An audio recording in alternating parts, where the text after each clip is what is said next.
தனி ஊசலின் அலைவு காலத்தை கண்டறிதல். Time period of simple pendulum. பொருளொன்று மையப்புள்ளியை பொறுத்து மீண்டும் மீண்டும் முன்னும் பின்னும் அலைவுறுமானால் அவ்வியக்கத்தை அலைவுறு இயக்கம் என்று கூறலாம். எடுத்துக்காட்டு: ஊசல் குண்டின் இயக்கம்.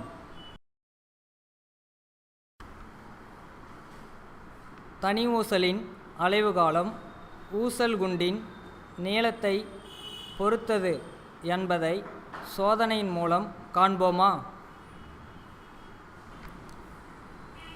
தனி ஊசலின் நீளம் 27 சென்டிமீட்டர், குண்டின் நிறை 20 கிராம் என எடுத்துக்கொண்டு அலைவு காலத்தினை கணக்கிடுவோம்.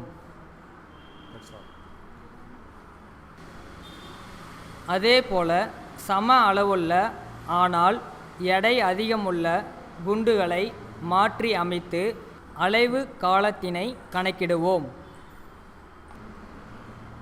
அலைவு காலம் நிறைக்கு ஏற்றாற்போல் மாறவில்லை என்பதை சோதனையின் மூலமாக அறிகிறோம்.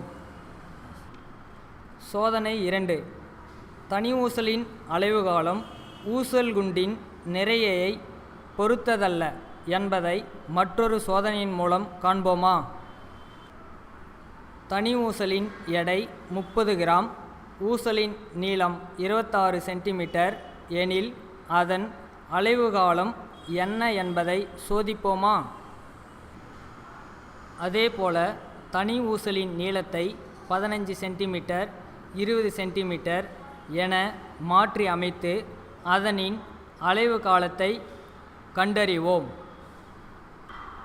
இந்த சோதனை மூலம் நாம் அறிவது தனி ஊசலின் அலைவுகளின் அலைவு காலம் அதன் நீளத்தை மட்டும் பொறுத்தது, ஆனால் அதன் எடையை பொறுத்தது அல்ல என்ற உண்மையே.